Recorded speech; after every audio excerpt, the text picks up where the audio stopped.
Welcome to the channel. आज का chapter वही same breathe in and exchange of gases है। एंड हमारा टॉपिक चल रहा था ह्यूमन रेस्पिरेटरी सिस्टम। तो ये एक तरह का पार्ट 2 है। तो एनसीईआरटी बुक निकालो, क्योंकि बिना बोले तो निकालोगे नहीं। कुछ बच्चे निकालेंगे भी नहीं।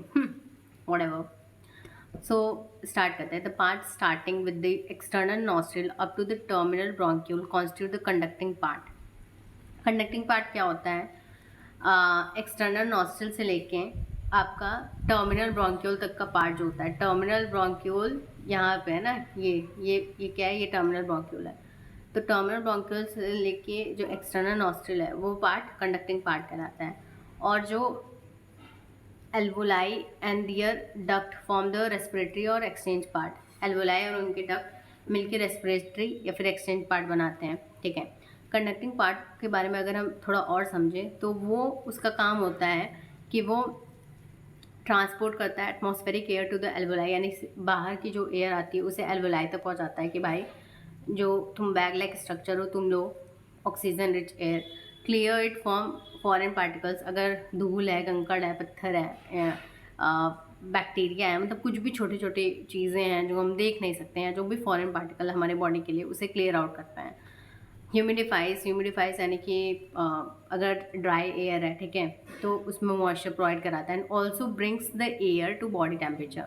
और हमारे बॉडी का जो टेम्परेचर होता है 37 डिग्री सेल्सियस, ठीक है, 38, तो उसके अराउंड लेके आता है, ताकि हमारी बॉडी क्योंकि सेंसिटिव होती है, ठीक है, तो कोई अफेक्ट ना हो, इसलिए नॉर्मल बॉडी टेम्परेचर पे उस एयर को लेके आता है। ये कंडक्टिंग पार्ट। एक्सचेंज पार्ट जिसे हम रेस्पिरेटरी पार्ट कहते हैं, वो एक्चुअल डिफ्यूज़न का साइट होता है, जहाँ पे ऑक्सीजन, मान लो ये एक्चुअल साइट है जहाँ पे ऑक्सीजन रिच एयर आता है और यहीं से CO2 रिच एयर बाहर जाता है। तो ये एक्चुअल साइट होता है एल्वोलाई और उनके डक्ट वाला पार्ट जो होता है वो रेस्पिरेटरी एक्सचेंज पार्ट के अंदर आता है। अब हम लंग्स की बात कर लेते हैं, ठीक है। Lungs are situated in thoracic chamber, जो कि एनाटॉमिकली एक एयर टाइट चैम्बर है। इसके पहले वाले पार्ट में मैंने बोला था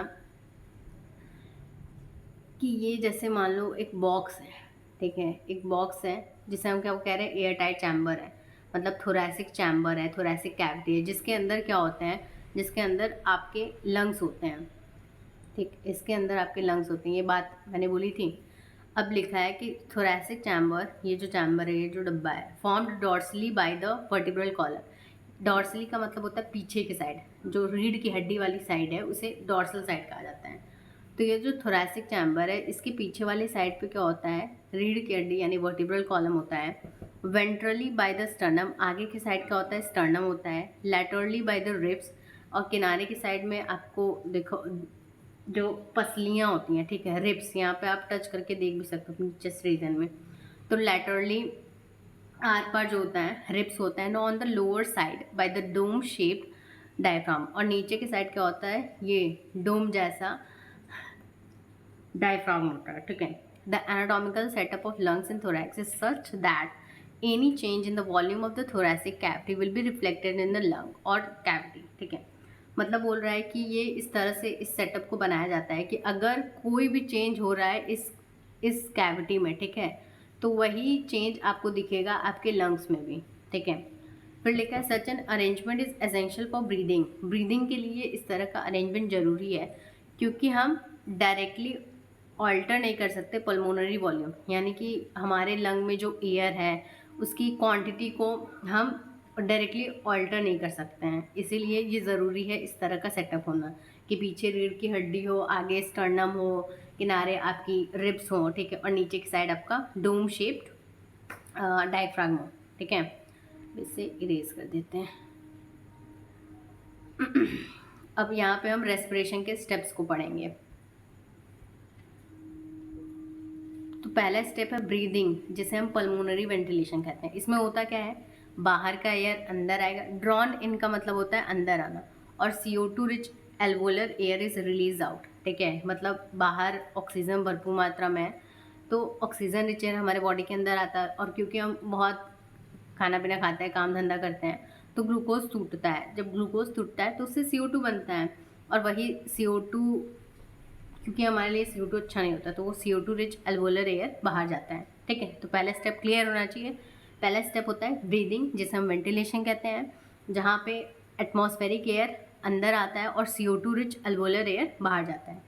दूसरा स्टेप है diffusion of gases across alveolar membrane, यानी कि डिफ्यूज़न का प्रोसेस हो रहा है। अब ये मान लो आपका एल्वोलाई है, ठीक है, एल्वोलाई है, तो इस एल्वोलाई में बाहर से क्या आ रहा है, CO2, अरे ऑक्सीजन रिच एयर आ रहा है। ठीक है, और इस ब्लड में क्या है, मतलब ये तो आपका कैपिलरी हो गया, ठीक है, और यहाँ पे ये ब्लड फ्लो कर रहा है। तो इस ब्लड, ये जो ब्लड है वो अभी CO2 रिच ब्लड है। ठीक है, तो होगा क्या दूसरे स्टेप में कि डिफ्यूज़न होगी बाहर। यहाँ पे अब ऑक्सीजन ज़्यादा है, ऑक्सीजन यहाँ पे ज़्यादा हो गया और यहाँ पे CO2 ज़्यादा है। ठीक है, तो होगा क्या, यहाँ पे ऑक्सीजन ज़्यादा है, इसीलिए ये क्या करेगा, ये इस साइड आएगा, और CO2 इधर ज़्यादा है तो ये इस साइड आएगा, यानी कि डिफ्यूज़न का प्रोसेस होगा हाई कॉन्सेंट्रेशन से लो कॉन्सेंट्रेशन की तरफ। अब तीसरा प्रोसेस क्या है, तीसरा है transport of gases by the blood. ठीक है, ब्लड के थ्रू जो ऑक्सीजन रिच एयर आया है वो टिश्यूज़ तक जाएगा।